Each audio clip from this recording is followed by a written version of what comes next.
Hi, hello, வணக்கம் அன்புறவுகளே! நான் இப்பொழுது நிக்கிற இடம் வந்து ஃப்ரான்ஸ். ஃப்ரான்ஸ்ல வந்து என் ஃப்ரெண்ட் ஒரு ஆள்ட கல்யாணத்துக்கு நான் வந்தேன் நான். ஸோ ஃப்ரான்ஸ்ல இவங்க எப்படி இவங்கட கல்யாணத்த செய்றாங்க, எந்த மாரி செய்றாங்கன்ட்டு பார்ப்போம். ஆனா இவங்க வந்து கோயில்ல தாலி கட்டி அப்படி செய்யல. இவங்க வந்து வீட் ஹோல்லேயே தான் எல்லாத்தையும் ரெடி பண்ணி செஞ்சிருக்காங்க. இது வாசல்லயே அவங்களோட ஃபோட்டோவ வச்சு நல்ல அழகா வடிவா இருக்குது. இது அவங்களோட இன்விடேஷன். அத பிரிண்ட் பண்ணி பெருசா வச்சிருக்காங்க.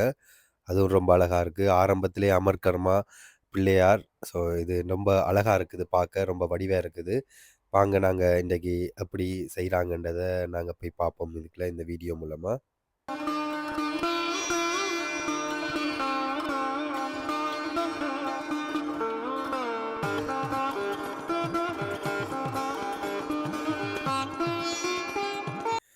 நீங்க என்னுடைய சேனலுக்கு புதுசாக இருந்தா, மறக்காம சப்ஸ்கிரைப் பண்ணி எனக்கு ஒரு சப்போர்ட் தாங்க.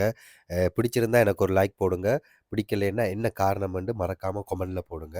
வாங்க நாங்க இத போய் பார்ப்போம் எப்படி இருக்குன்னு.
இந்த கல்யாணத்தில எனக்கு என்ன ரொம்ப பிடிச்சிருந்ததுன்னா, இந்த கல்யாணத்த வந்து இவங்க மாப்பிள்ளையும், பொம்பளையும் 2 பேரும் தனியத்தான் எல்லாம் அரேஞ்ச் பண்ணி செஞ்சிருக்கிறாங்க. ஸோ நல்ல அழகா வடிவா செஞ்சிருக்கிறாங்க.